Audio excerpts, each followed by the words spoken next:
Hi, everyone. Thanks for joining. My name is Reinier Moquete. I am the founder and CEO for CyberWarrior.com. Excited to have you all here.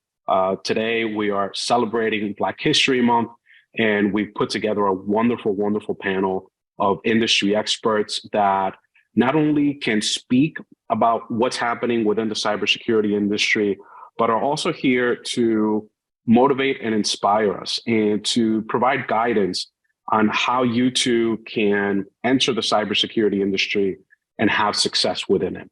So thank you very much. Look forward to a wonderful conversation today. And please make sure to follow us on our social media and engage with us so you can continue to receive this great content. So joining us today, we have David Mussingham from CISA. We have Nicole Ford from Rockwell Automation, and we have Torrance Reed from CyberShield Security. The reason why we're here is because we're all concerned about the same things. We recognize that there's a massive need within the cybersecurity space for more professionals, but we also are very aware about the fact that as far as people of color are concerned, there are very few of us in the industry. And we've all taken it upon ourselves to create some of those opportunities. And so first question to the panel is, what initiatives are you incorporated into your hiring strategies to maximize the diversity that you have within your teams and within your company? David, maybe you could tell us a little bit about some of the things that CISA is doing. Sure, happy to do so. I think that the first thing we do is we actually measure how diverse we are or not diverse we are. So from a basis of facts, we do surveys of our employees, and surveys of our stakeholders to find out how we look to them, how we look demographically, how we look in terms of participation of less advantaged communities, and then we set goals to try and remediate some of those gaps. And in one sense, we use the proportionalities as in African Americans as being 10 to 12% of the population. Shouldn't that be the representation inside CISA or the federal government? That's one metric or boundary or measure that you could use. Another is specific areas of cybersecurity, from pen testing on the one hand to cyber forensic analysis to cyber policy and cyber strategy participation. Looking at how diverse we are or how non-diverse we are, and then trying to make sure that there are diversity favoring policies in place to change that baseline. And so we've got a strategic plan, a diversity, equity, inclusion, and accessibility strategic plan that sets goals. It sets goals for recruitment, it sets goals for professional development, and it sets goals for outreach to stakeholders that we serve to make sure that we're touching all aspects of the US population to make sure that we're visible. So outreach to HBCUs, outreach to Hispanic serving institutions, outreach to K through 12 schools where African American and other students are present, to make sure that they're aware that we exist, since we can't assume that there's awareness, and to make sure that our products and services are visible. I should add that the commitment to, quote, make CISA look like America, which is what our director says and what we have as central to our strategic plan, is the spine on which we hang everything else. So it's a question of making sure that when, for example, I go to Howard University, I should not be the first African American person who talks to the computer science department, which was my experience 6 months ago. To show you we have a journey that we need to get on. And that journey is making measurable progress to increase the participation of groups that are less visible, again, against that baseline that we evaluated through some fairly rigorous and strategic surveys to make sure that we know how to set some goals. Make CISA look like America. I love that quote. We've obviously seen a lot of data that speaks to the importance of having cultural alignment between the organization and, quote unquote, its customers, whether it's a public organization, a private corporation. How about for you, Nicole? What are some of the things that you're seeing at Rockwell? I mean, we invest significantly in our DE&I strategy. Just like the federal government, I mean, we have scorecards that measure, how many African Americans we have in specific roles, right? We have plans. Each of the leadership, we're required to have a DE&I plan. We discuss that plan on a quarterly basis. And we've invested in ensuring that we have a DE&I team, and they are constantly moving the needle. We have a strategic framework that we've aligned to. We make sure that our people are trained on what it means to recruit, retain, and reclaim, right? And that's really important for our organization. Again, we want to look like our customers a lot of times, right? But also like we look at the civilian labor force numbers the same way that the federal government does. And we want to ensure that we're aligning to those percentages. We also have very specific goals associated with actions that we're taking to make sure that we're meeting those kind of metrics that we set out to accomplish every year. And we do things like we go out to HBCUs, or we go out to SWE, right? We go to NSBE and a lot of different conferences, SHIP conference as well, to recruit underrepresented minorities and populations for and what we call early talent, right? For many of our leadership development programs that we have, as well as for if we have additional internships, we want to make sure that we fill them.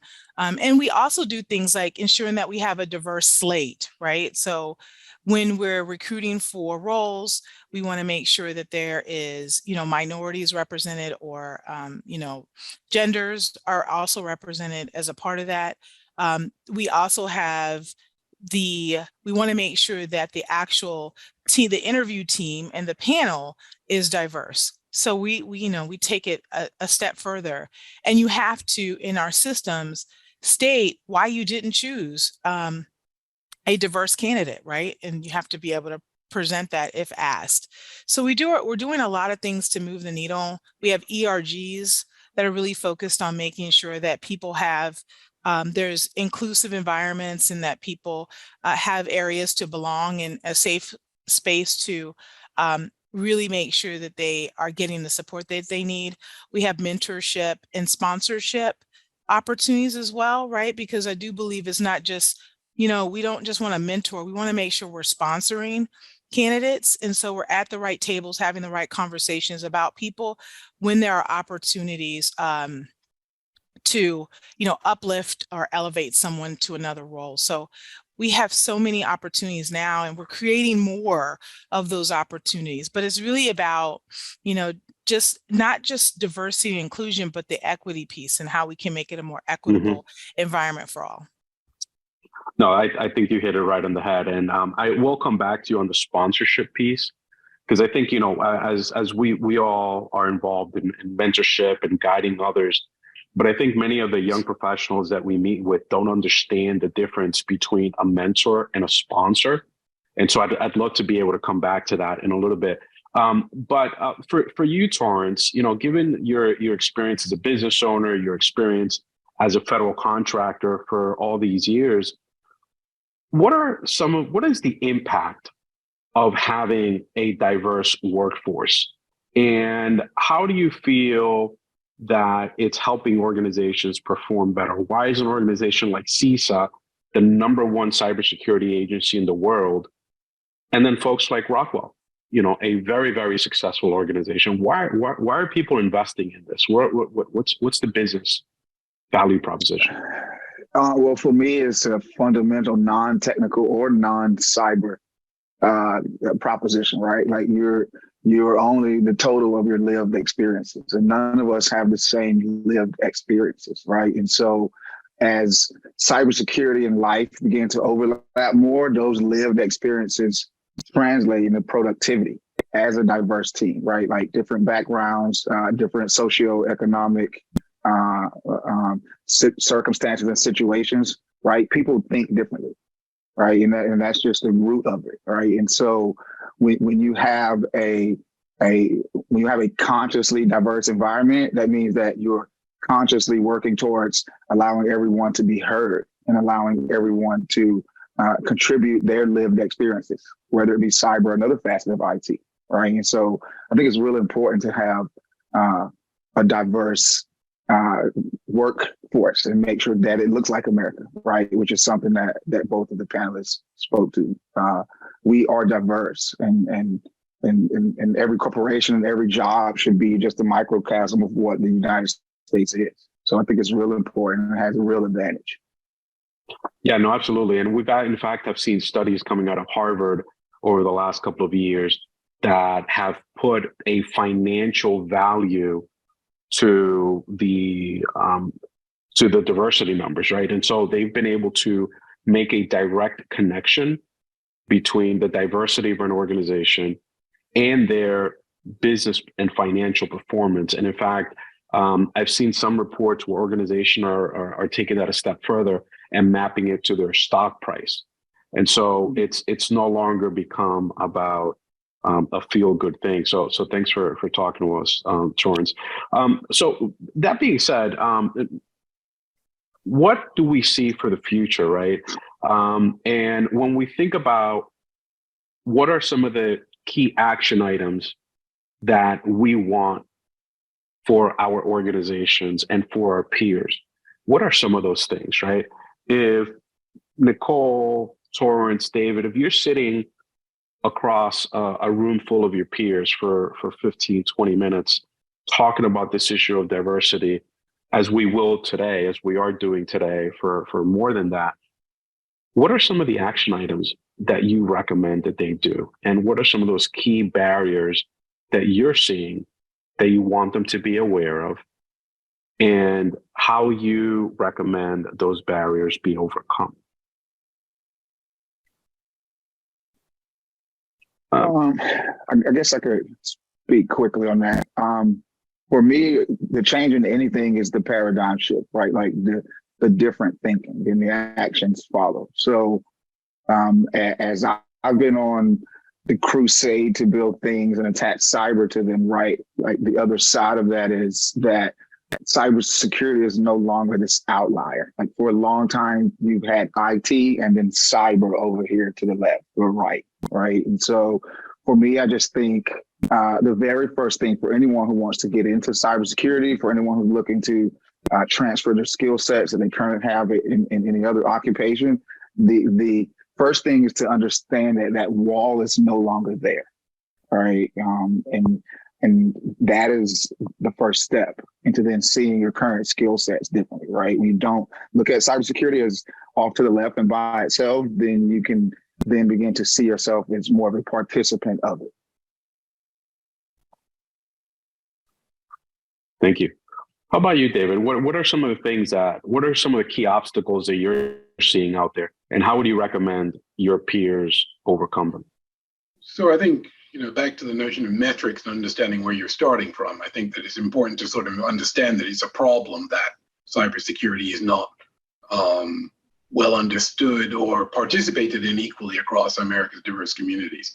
Once you make that statement, you're then on a solution or problem solving journey to try and change the numbers, change the performance, and that changes the conversation inside these rooms. So back to the room where when I'm in conversations like this, I'm generally in a very non-diverse room, right? CISA included. I think that room gets more diverse as a result of actual actions and policies that you put in place.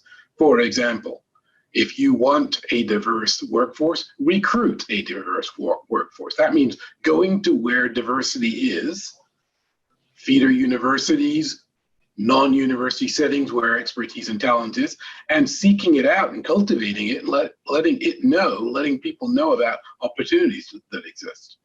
That means everything from contracting to how one onboards and recruits staff.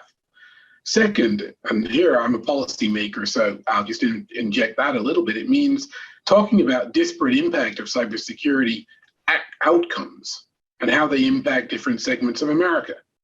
It's quite clear that differential vulnerability follows from differential knowledge. And if cybersecurity risks aren't appreciated by some communities, they can be victimized. And I think there's data that supports that as well. That victimization, we're government, we're supposed to act on behalf of people who are our taxpayers, our fellow citizens, means that we should be oriented in mission. The mission that we have is to protect and remediate risks that the American people confront, and diverse Americans confront those risks. So that's kind of my approach is our stakeholders and our citizens are diverse. Talent is not in short supply. We're just not very good at finding it, so that we need mechanisms to access that talent where it lives so that we can be more effective at doing our job. And when I'm on the road, I talk to people who don't know anything about CISA, don't know that we do things other than cybersecurity. We actually do infrastructure security as well, and don't expect to see an African American standing in front of them saying, I run 1/3 of CISA. So reaching people where they are is, I think, the first step, and then answering questions as to why we aren't doing better, why we're late to the game, why we have challenges in improvement. And one of those challenges in improvement is challenges to representation. When our director says, we should look like America, we should look like America, and we need policies and programs to bring that about. And that's recruitment, curriculum, outreach, sponsoring, promising companies that understand curriculum and outreach so that we can then access those channels and be more effective in executing our mission, which is risk reduction of critical infrastructure, cyber risk, and physical infrastructure risk from a variety of adversaries, many of which victimize African Americans. Absolutely. Nicole, what are some of those best practices that you recommend? Some of the key challenges you're seeing and how you recommend your peers take on those challenges? So I think we have to be creators, right? So access to cyber we got to reduce the barriers so that people have access to cyber. And it's just really through education, right? Education is so important. When we start educating, underrepresented populations about cyber, what it means to be in cyber, and then reduce barriers around requirements to get into cyber, right? So, and make training a key component. I think looking at we're now looking at things like reducing or eliminating college degrees, right? This is a digital native generation. And so if you start to look at that, things that we needed to be trained on because we aren't digital natives, this generation they don't necessarily need that, right? And there's some that just have a passion for doing it. So, why don't we make the job descriptions a little bit easier for access to, right? Meaning that when I look at a job description, there are all of these inhibitors. And so if I can kind of, take some of the bias out of them and reduce some of the requirements, because maybe for entry-level roles, they're not required, and then really make sure that there's training available to actually onboard somebody and train them to do the role, then that makes access available for everyone, right? So companies can now do that, right? People, CISOs can spend the time really investing in organizations that are doing that, because there's a ton of organizations. There's Us in Technology, which I've invested in. There's Cybersecurity that is doing the same thing. CyberWarriors, when you start to think about their programs out there, how do we then plug into those programs, make them better, right? And really provide resources so that they can help minorities have access, not just to cyber, but also to IT, right? And how they look and view IT, right? It is a new currency today, right? And when you think about your ability to move ahead or move forward in roles, there's facets of IT and cyber across all organizations and all roles, right? So this is just a new currency that we need to make sure everybody has access to, and that we can create this equitable platform for everybody to access. Yeah, I couldn't agree with you more. I mean, making sure that we're providing a viable pathway into the industry is clearly necessary. I think part of it is also education, and for us to motivate our community to want to come into cyber. Although I think that there are a number of barriers, I still think that we don't have enough people of color that have identified cybersecurity as an area of interest. And I think part of that is because folks don't always understand how cybersecurity impacts their lives. And so, can you bring it home a little bit for us? Help us understand, what is the relationship of cybersecurity and our day-to-day lives? And I mean at the most basic level, food, shelter. Help me understand that. I think when you think about our day-to-day lives and what it takes, and I'll just talk from an industrial automation company that does manufacturing, right? So we manufacture food, we manufacture cereal. Just think about it, critical infrastructure, your water, when you think about how you get water every day. We manufacture and we work with some of the manufacturers that make cars, right? And I mean, many of the things that you access every day, what if there was a cyber attack and we can't make cars, or we can't take care of our critical infrastructure like water? What if we can't do these things? What disruption does that cause? And we saw some of that with Colonial Pipeline, where people weren't able to get gas, right? And some critical other services that are not available to the general public. We don't connect those things to cyber, but yes, they are. Cyber was extremely important. And when you think about your everyday world, it's just not your credit cards. It's not, people sending you a phishing email. It's so much more than that. And I think if we can kind of tie it to the real world and some of the things that make cyber a little sexy, right? There's some sexiness in the work that we do, right?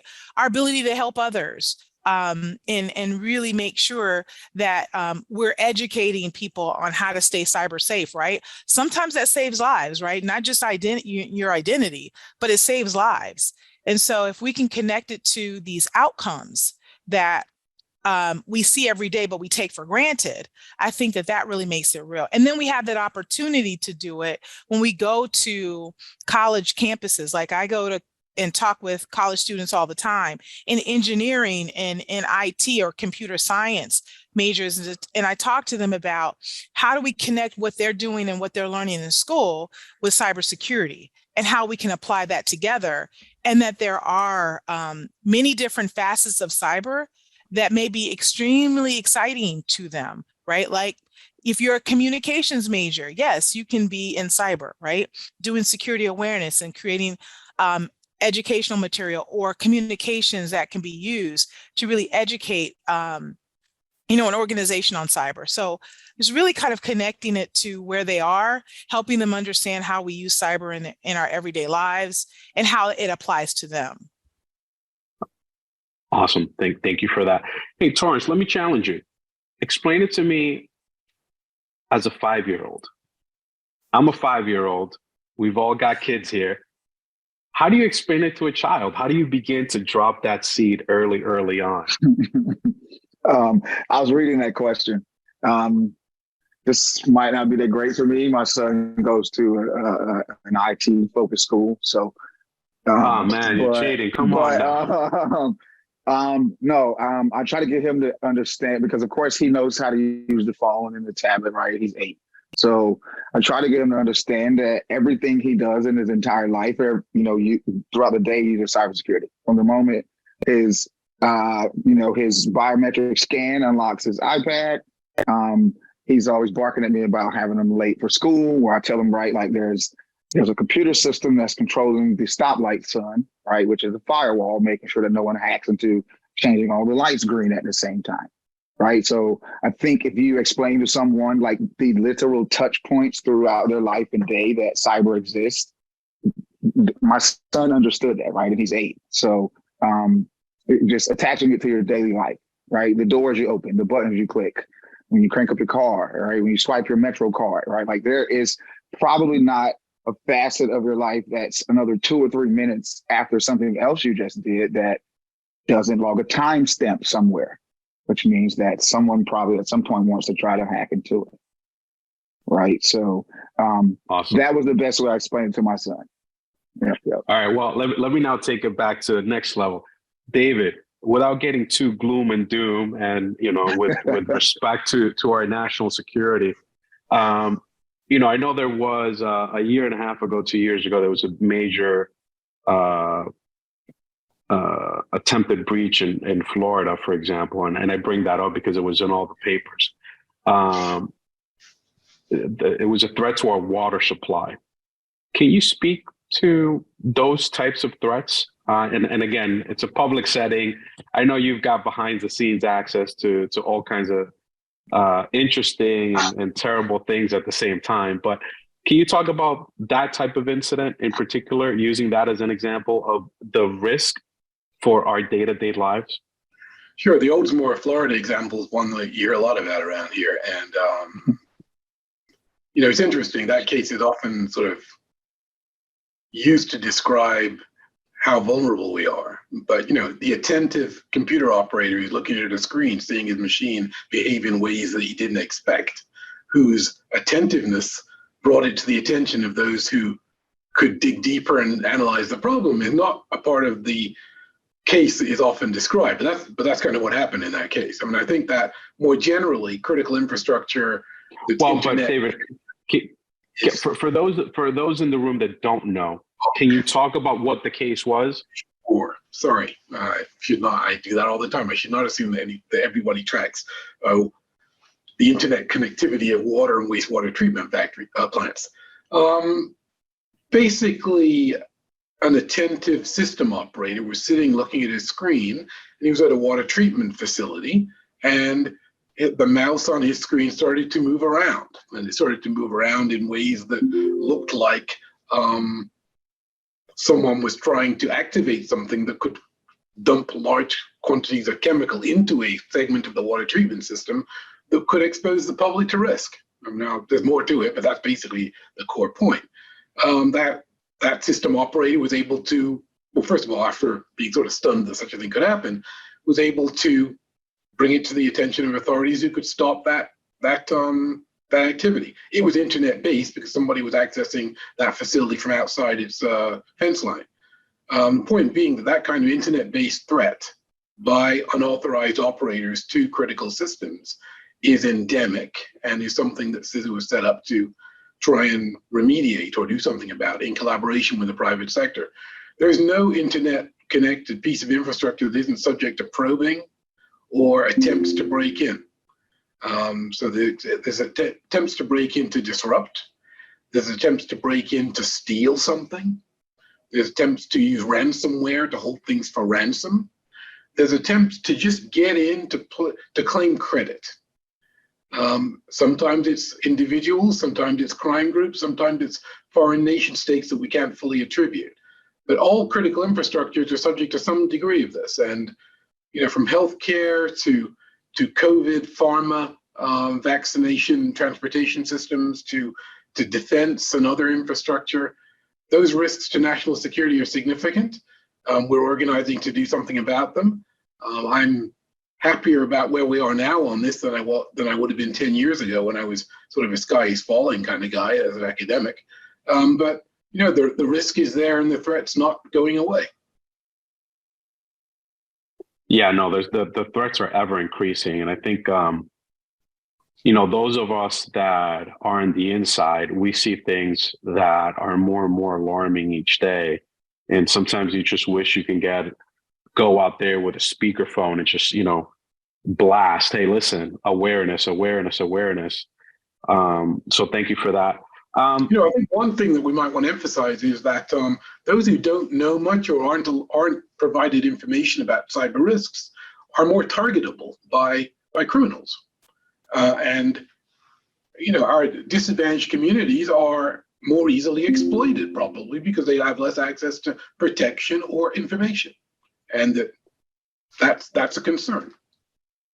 Yeah, it's funny because I at least twice a day I get some text message telling me that my bank password was reset, or I just used my card in Mexico and click here so you can reset your password. About 2 years ago, I was like, this is interesting. And I just wanted to, I had a little bit of time on my hands, and I was like, And I called because it had a number where you can call to get help resetting your password. So I called the guy and I started asking questions, and he's asking me to provide my information and this and that. So it was kind of fun. Eventually, he got frustrated with me and hung up the phone. I was trying to keep him on the phone long enough to like figure out where the guy was. But I think about if one of those messages reaches one of my aunts, right? My mom, I'm constantly talking to her about it, but like one of my aunts, how are they going to respond? And I think it's pretty concerning how easily it is for someone's life savings to be wiped out if they're naive about things. Now, knowing that these threats are out there, and also recognizing that our public school systems don't necessarily have a curriculum and a strong alignment between the risk, the opportunity, and the things that we're seeing out there every day.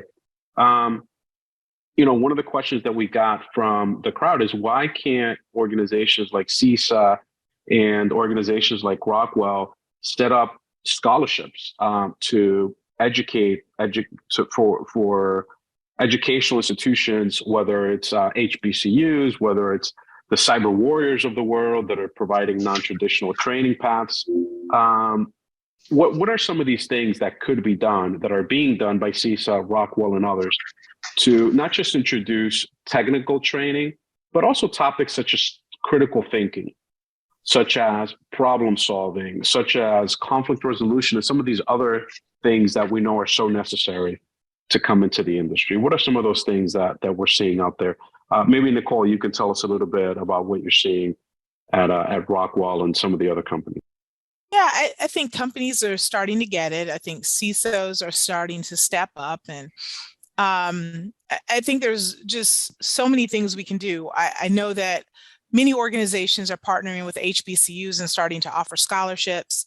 We have leadership development programs that offer rotations. So during those programs, you learn things like critical thinking skills, right? Problem solving. You get to do rotations in different parts of the organization so you can pick up different skills, right? So, and then internships as well, right?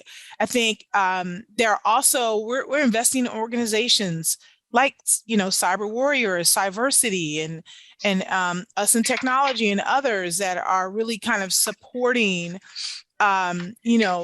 supporting this population and how we can get them trained so that they have the ability to apply for jobs, right? Or even that they know that these jobs exist, right? So, and I think for us, we also are investing in organizations like NSBE, right? Or SHIP. We're going to these environments, we're talking to students at career fairs about who we are, what roles we have, and their ability to apply. And a lot of times we're giving on-the-spot roles to people, right? So if you're going to these events, stay connected to them, go to their career fair if you're looking, and you'll find people like me. I'm actually going to be on the floor talking to, students about roles at Rockwell. And there'll be 100 other companies there as well talking about, STEM roles. And so those give you opportunities to actually see companies like Rockwell and others, and talk to people like me who are actually, providing jobs, right? And an employer. And we can talk about, hey, what's your path? Where are you? And you can stay connected. That those are opportunities for people. And so the more of those that we create, right, which is our goal, is to create, all of these different types of opportunities and meet people where they are, right? Whether you have a college degree or you don't. And whether you're in high school, coming out of high school, and you decide you don't want to go to college, but we're offering opportunities for people like that as well, right? So I think we have to look at not just the traditional ways, but the non-traditional ways that people can actually enter into the workforce and be productive. That's important, right? Because not everybody's going the same path. Yeah, absolutely. I couldn't agree with you more. And actually, we just had a question come in. Maybe Torrance, maybe you could help me with this. And the question is, for someone who is not of college age, who's an adult, that's a career changer, right? Later in their lives, but they've never worked in any kind of tech related job. How do they break into the industry? Two things. One, again, is the thinking, right? It's an industry just right like any other.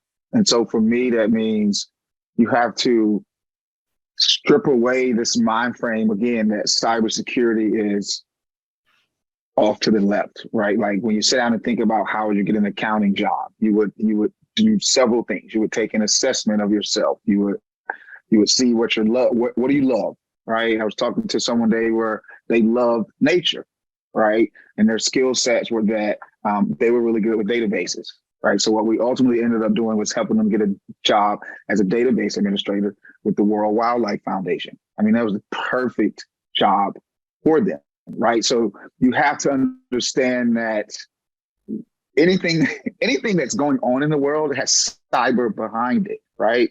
Again, she was in love with zoos, right?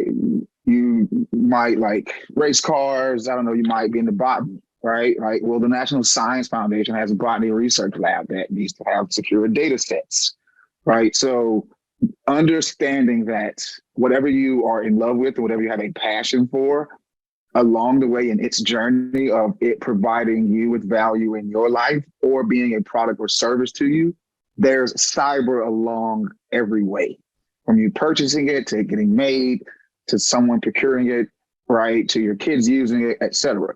So again, pulling off the veil and understanding that cybersecurity is literally part of your day every single day allows you to easier connect it back to what do I love?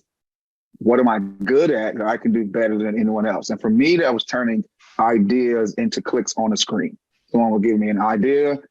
The next morning, they would have a working MVP. And so I had to secure it before I handed it over to them. And becoming a software security engineer was ultimately how I became into cybersecurity.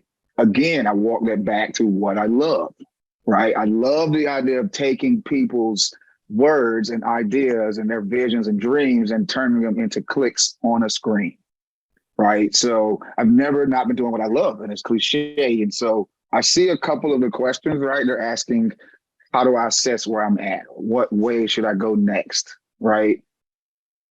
On the whiteboard, you should write what you love in the middle of it, draw a circle around it, because everything got to come back to that, right? You can't get into cyber because it's a lot of money in it. Someone asked that, like, you know, what's the benefits? And one of the benefits I tell people is, and if I'm wrong, please someone, you know, correct me, but this is one of the only professions that I know with guaranteed advancement and increase in pay, right? And that's speaking from personal experience, right? Yeah.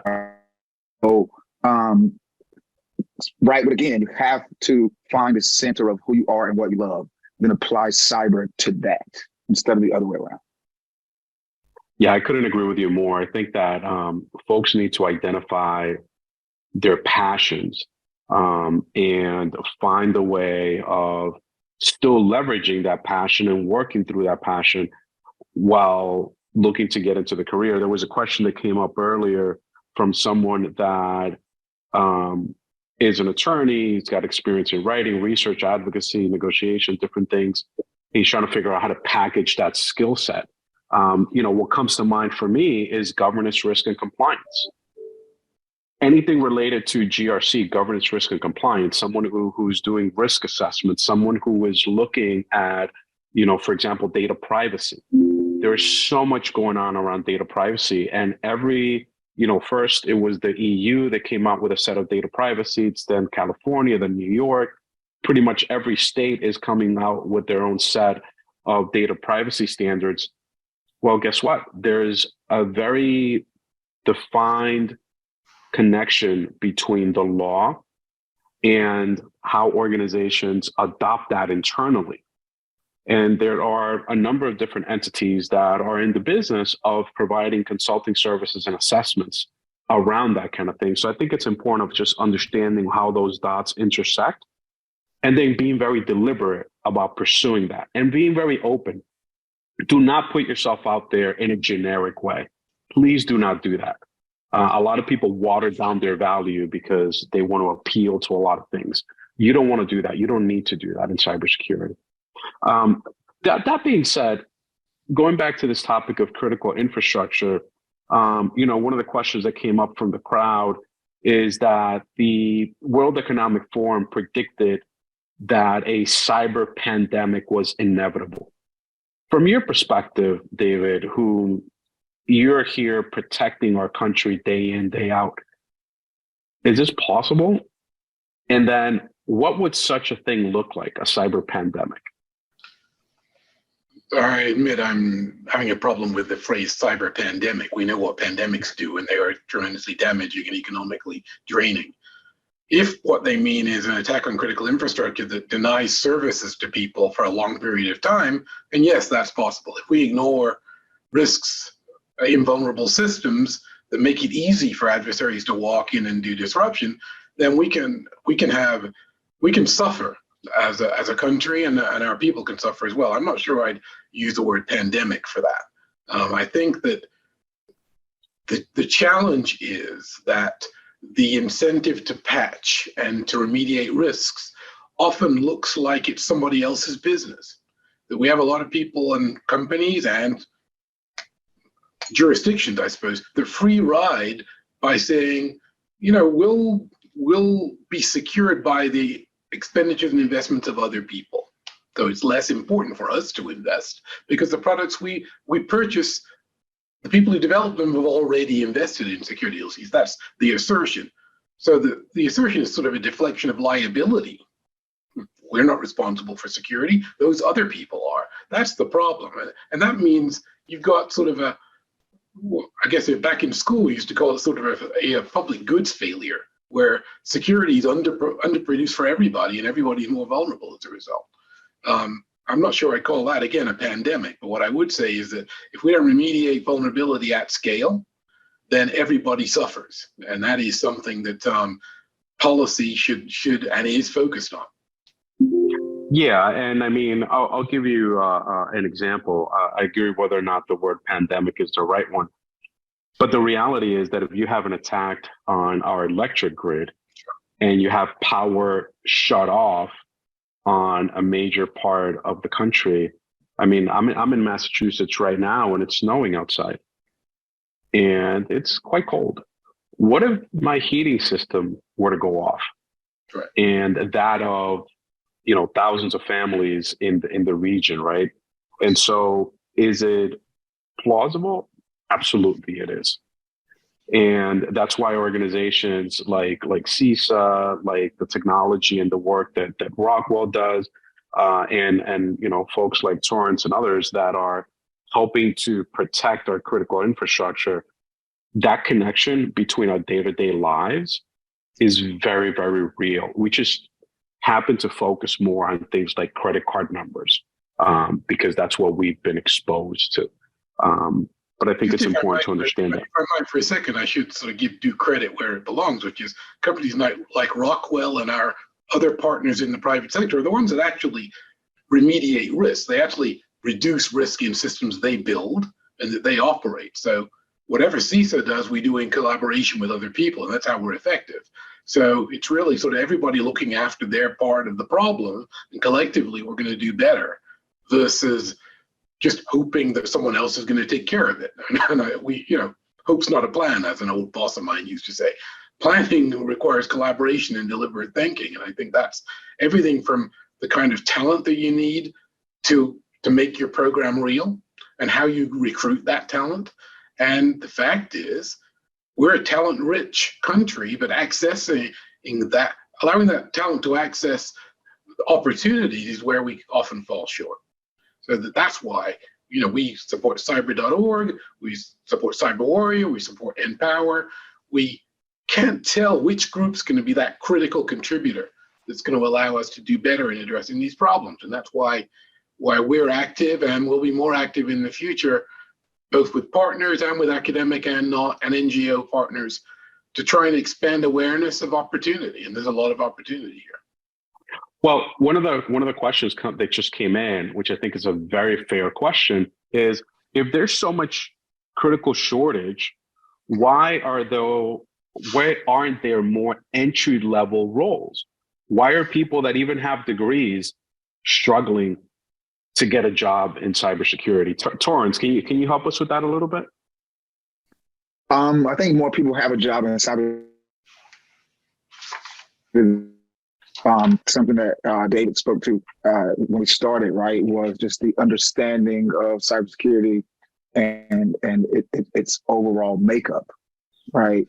One of the things that I've seen the government do recently is publish, a lot of mandates and frameworks around how you can explain to non-cyber professionals and individuals with skill sets that they're doing cyber work and which realm that they already fall into, right? So I think, like I said, I think a lot more people are doing cybersecurity, right? But because they're not in the cyber group or they're not working for a organization that has cyber in its name, that they don't feel that they're mitigating vulnerabilities and providing protection for state, federal, local, and as David again alluded, doing their small part to walk up the bigger protection chain, right? I think again, I'll go back to the mind frame shift that I spoke to earlier, right? Just understanding you may already be doing cyber, which would then take you to a space of understanding how you can expound on what you're currently doing. Yeah, and with that in about that, about what Torrance just said, I think that it's fair to say that even if there's a critical shortage in cyber talent, that shortage is not evenly distributed. I mean, it's not to say that everybody is, quote, entry level, whatever that means. I think we should probably unpack what entry level means here. We've had an attorney here and an accountant and some other people who aren't entry level. They have skills in a particular business area. They have awareness of business, and adding cyber expertise to that awareness is what probably gives them more value to a potential employer. So I think we need to sort of expand what we mean in terms of entry level. And people make career changes. Just as an example, I'm a trained political scientist. My first cyber cert, I got it at, was I really that old? 53 years old was when I got my CISSP. I had a PhD decades before that. I got the CISSP because a company I worked for told me that I needed to be able to show cyber expertise. This is after I'd been on the NSC as a cyber advisor, and I'd worked for DoD as a cyber advisor. So 53 years old, I took the exam, boot camps, all the rest of it, and got my CISSP, and I consulted, and I was a CISO in Canada after that. By any comparison, that's late in your career to discover cyber, even though I actually discovered it earlier, but I didn't have the cert, so no one knew what I knew in advance. So part of this is going to be about doing what Torrance recommended, which is taking your skill set, adding the domain expertise to cyber expertise, which you can pick up, and then marketing yourself as someone who's got experience. And I think there's more market for experience than there is entry level. Personal view. So I just want to say one thing, right? So network, right? A job is not going to be handed to you. Let me start there. And I think it's how we're searching, right? If you're new in your career, let's say you just got out of college, are you affiliated with some of these organizations that have career fairs, right? And are you willing to go to those career fairs, right? I think it's extremely important. And I see that sometimes, and what's crazy is I see people in Washington, D.C., right? Just giving a specific example. And they're like, oh, I've got to get this federal job. I got to get this federal job. And they're not even applying to any of the private sector jobs out there, right? So don't get stuck on an industry. Don't, because every industry needs cyber, but you have got to get creative in what you're looking for. And I think, there was some really good advice given to me, and that is you are your own networker, right? You have to go out, you have to market yourself appropriately, you have to do the research and understand where the jobs are, and you have to make yourself available to get those jobs, right? I see somebody saying I'm in a career in HR professional and I'm learning about cyber, on my own because my passion is people and technology. That's the right kind of mindset. And I think sometimes it's a mindset change, right? Whether you're late in your career finding cyber, or whether you're just, getting out of high school or graduating from college, there's a lot to it. I think making sure your LinkedIn is right. Like, there's all sorts of things we're looking for as an employer, like, that is extremely important in helping you get a job, not just a cyber job, right? This is any job. And I think that base set of skills are really important. Yeah, and I couldn't agree with you more. I mean, we see it a lot. We see a lot of folks that even go through some of our programs and others, and then they struggle getting a job. But it's like, okay, well, how much time did you spend on your resume? And, does your resume still have typos? And the answer is yes. Well, that's not going to work. Your LinkedIn profile, as far as I'm concerned, your LinkedIn profile is more important than your resume, because that's where recruiters are looking. And that's the first step. Obviously your resume needs to be on point, but you got to have a strong social media. But having a LinkedIn profile is not enough. One of the things that I always recommend to people, I say, well, listen, so where are you based? You're in Atlanta? Okay, great. What are the top 100 employers in Atlanta? Okay, here's your list. Okay, great. Who are the CISOs at those organizations? Public information. Okay, great. You can go get them. Okay, fine. Peter, John, Sally, Marie, got them. Follow them on LinkedIn. Follow the stuff that they're posting. You don't have to connect with them. You could just follow them. And then you start engaging with them. You start sharing and you start interacting. After a certain period of time, a month or two of interacting with someone, you say, listen, I am trying to break into cyber. You send them a personal note. Maybe you send them a personal letter, like handwritten letter. I am trying to break into cyber. I would really appreciate 15, 20 minutes of your time over a virtual call for some mentorship, for some advice on how do I do that. And I guarantee you that the overwhelming majority of people will give you that time. And if you ask for 20 minutes, at 15 minutes, say, listen, we have 5 minutes left. I want to be respectful of your time.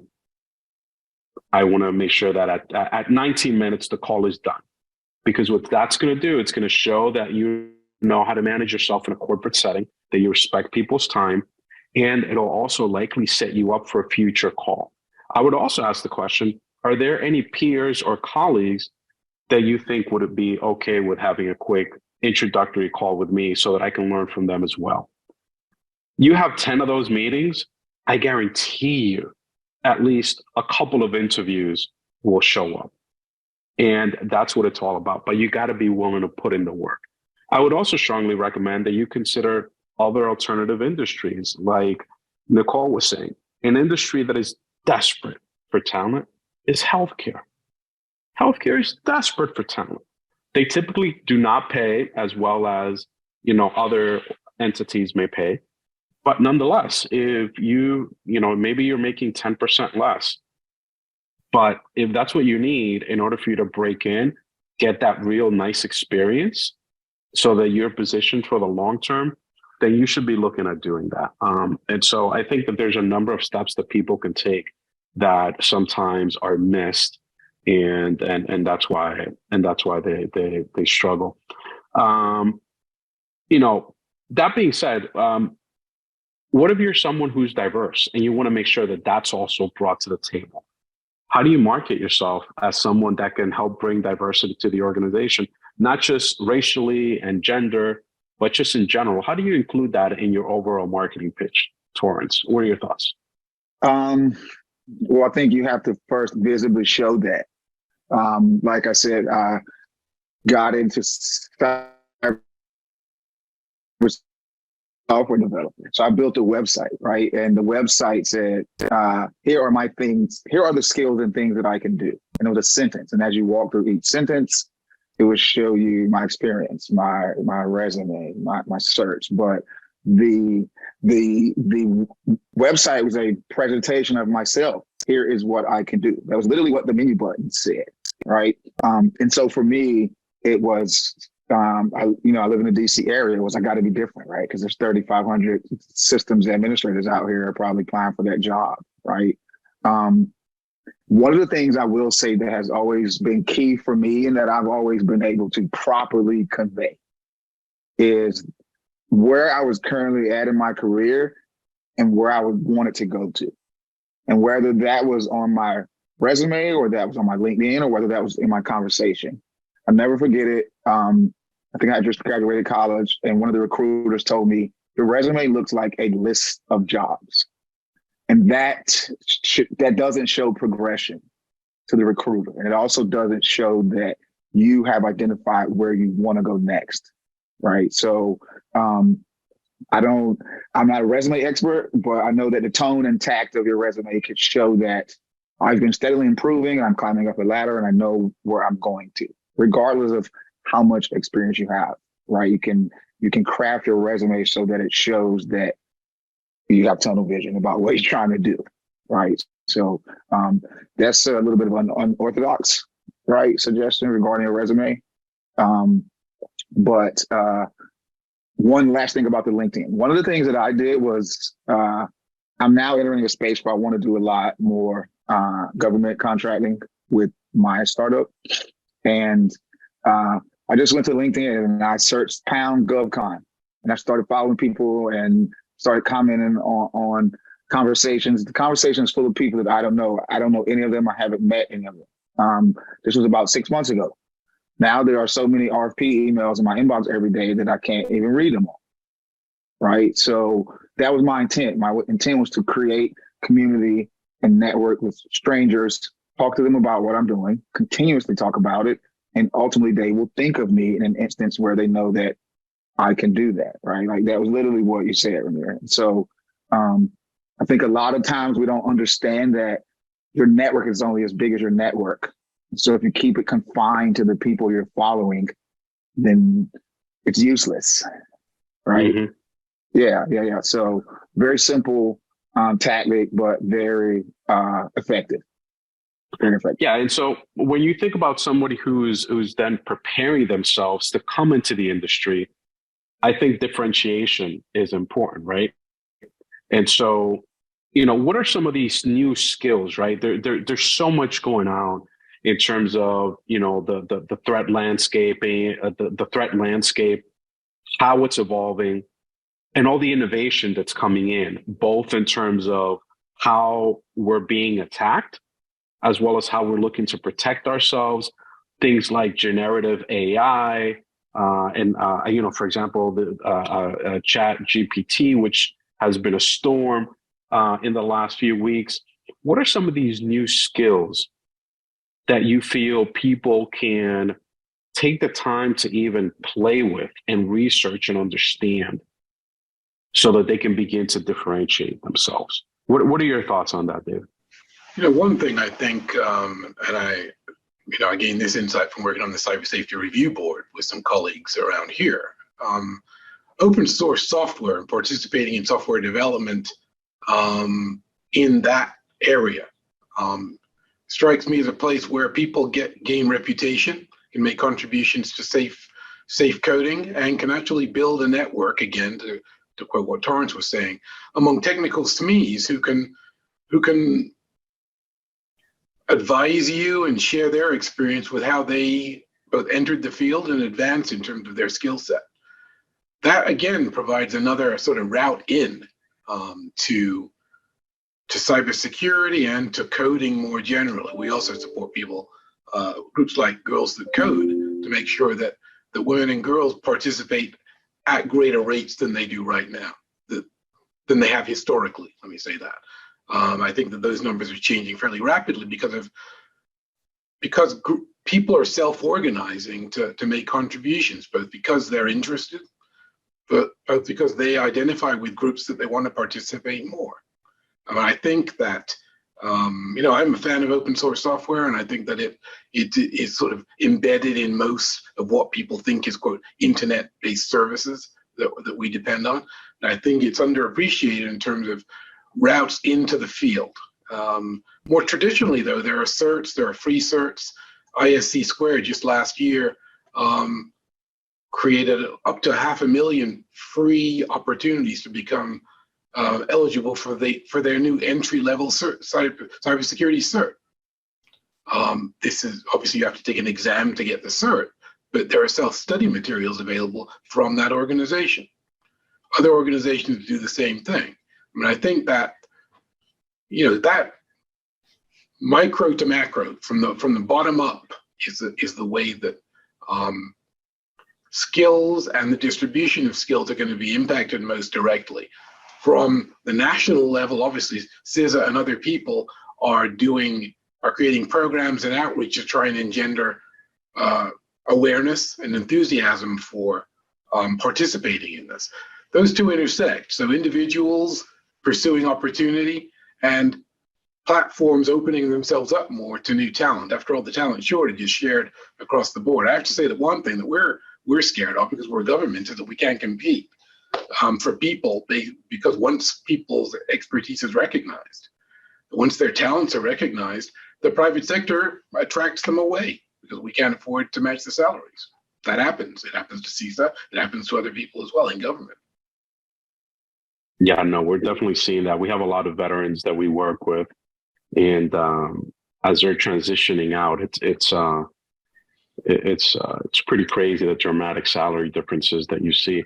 But I do know, David, that organizations like CISA and others have been leveling up their packages in order to be a lot more attractive. So I wanted to make sure to mention that, because I do think that CISA is a wonderful place to work. That, we have jobs on the street for weeks and months, and we get people who are, first of all, it also takes a very long time for us to hire people because we have our own challenges in that area.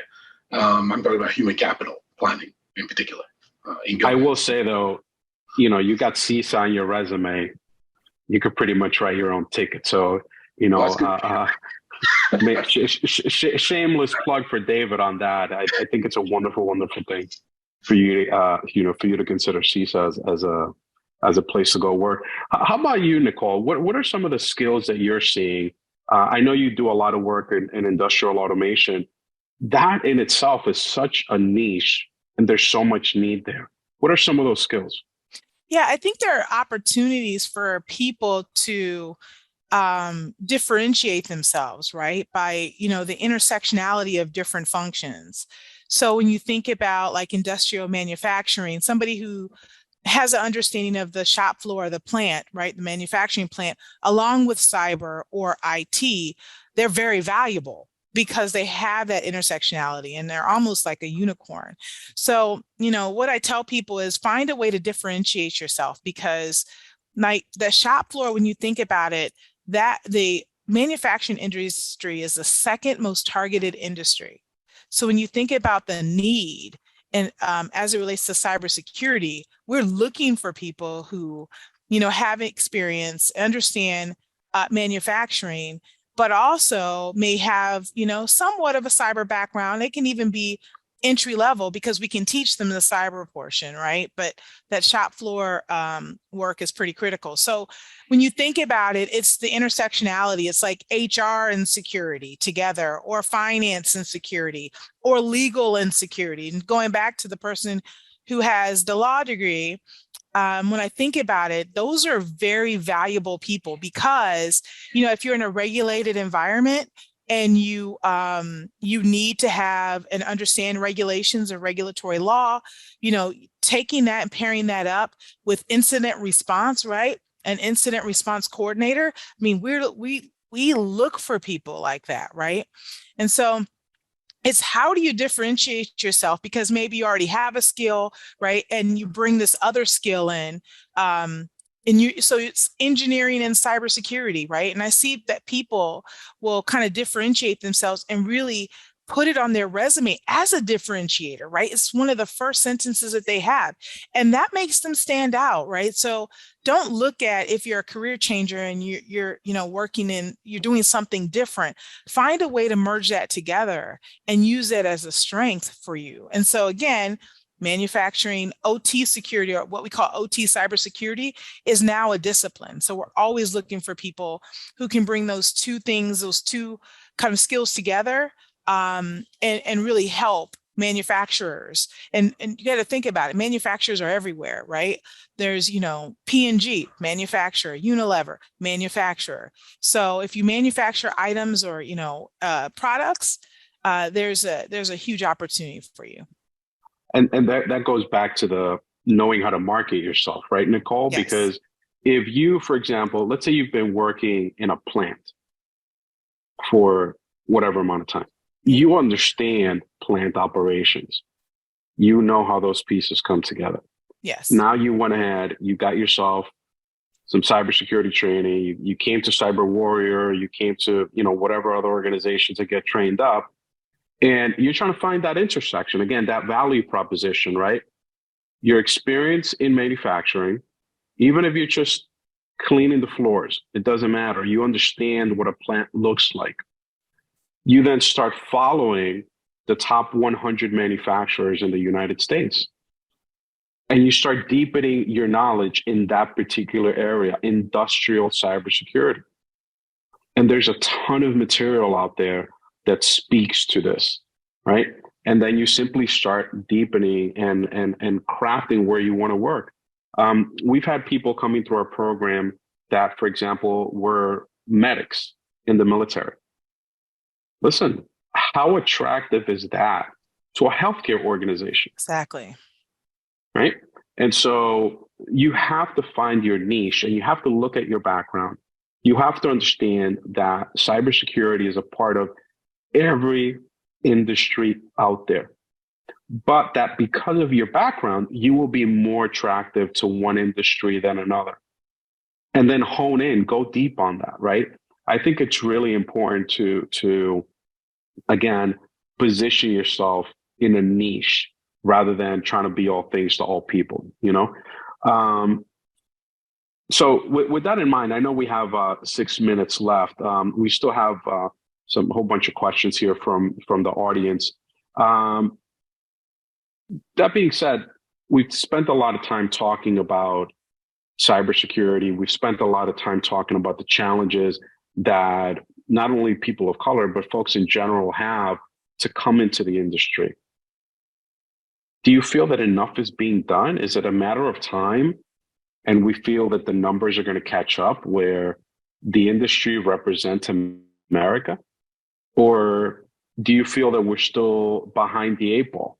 And what would you recommend that we take on, right? Some of the action items. What are your thoughts? Are we doing enough? I would say a lot more of us can take it on. I'm reading some of the questions in there about, right, like how do I get experience, or how do I break in, or how do I do things?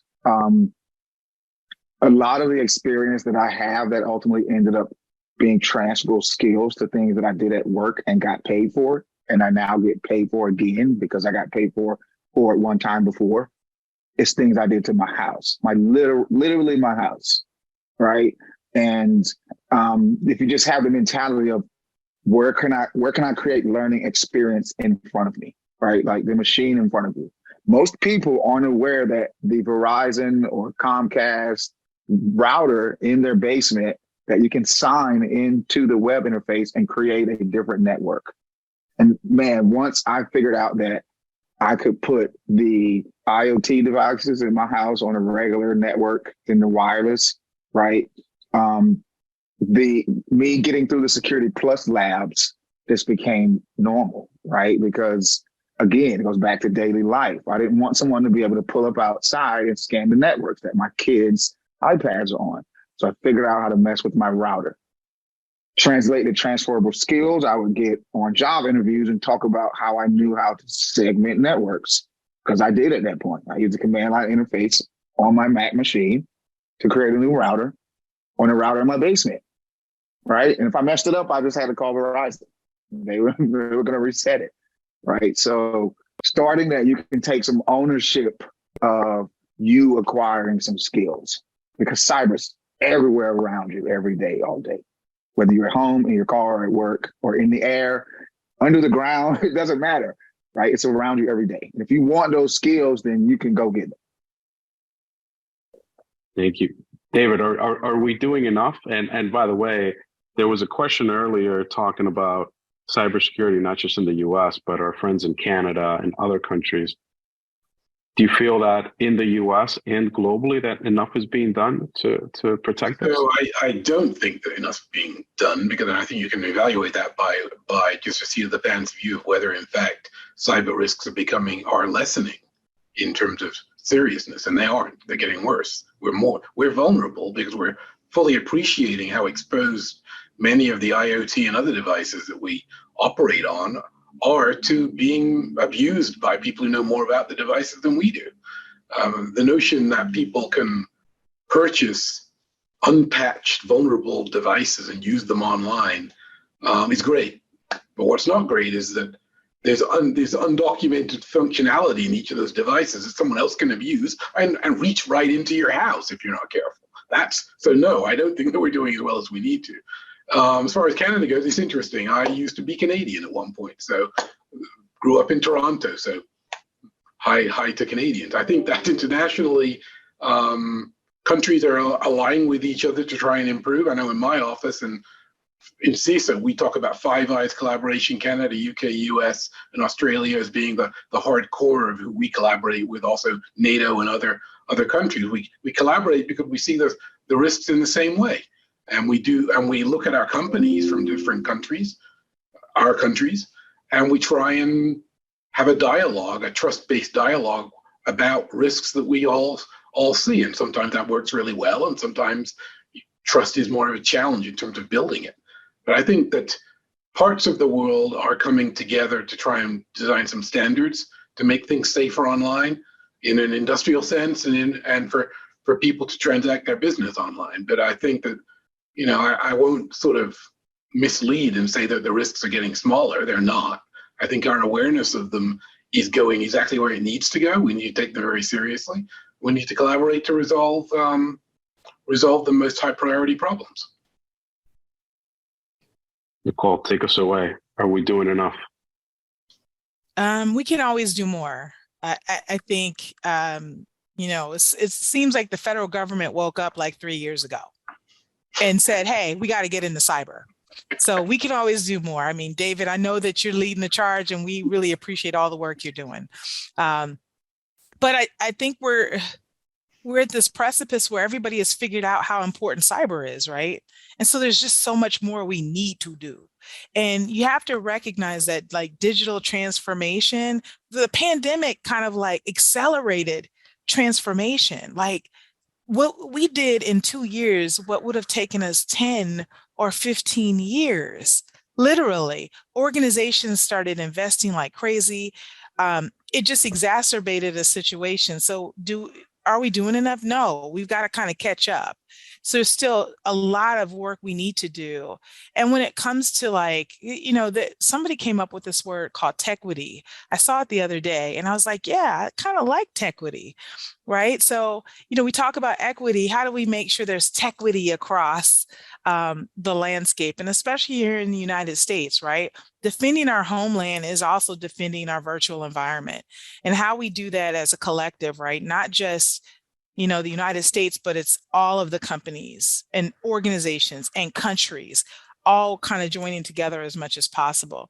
That sounds easier. It's easier said than done, right? But for a global multinational company like Rockwell, I mean, we're always kind of trying to reach across the aisle and, better understand the countries and other organizations in the manufacturing space, our customers, that whole ecosystem that we're kind of responsible for. And we're here to do our part as a part of that. But I think one of the things that I think has not, caught on is that individuals need to do their part, right? It's incumbent upon all of us that we're all a walking, talking tech company, each one of us. And so as we need to protect our own brand, that means ourselves and our families, we need to think about cyber being everyone's responsibility and how we take that seriously as we move into this digital and cyber age that is going to continue to, iterate and transform over the next few years. Well, thank you for that, Nicole, Torrance, David. wonderful, wonderful panel. I'm really excited that we were able to cover so much material over our conversation today. Thank you so much to everyone that joined us. We still have, nearly 100 people that are still in attendance, even, an hour and change later. So it's a wonderful thing that you all found value. And, we look forward to continuing the conversation, look forward to continuing to provide educational content such as this one that looks to open the door for people of all backgrounds to come into the industry. As you've heard today, there's a massive, massive opportunity for folks that are hungry, people that have a desire to improve the economic condition of themselves and their families. The career opportunity within cybersecurity at this moment in history is endless. For your lifetime, you will be able to grow professionally and financially, essentially without limit. You have to get creative on how you get through the door and how you position yourself. But we're here to help, and just be aggressive in terms of pursuing mentors, pursuing knowledge, and pursuing people that are willing and able to talk to you. Us at CyberWarrior, we're definitely looking forward to talking to you and seeing how we can help you come into the industry. So thanks very much, everyone. Thank you to our panelists. You guys were awesome. Really enjoyed the conversation and look forward to staying in touch with everyone. Have a great day.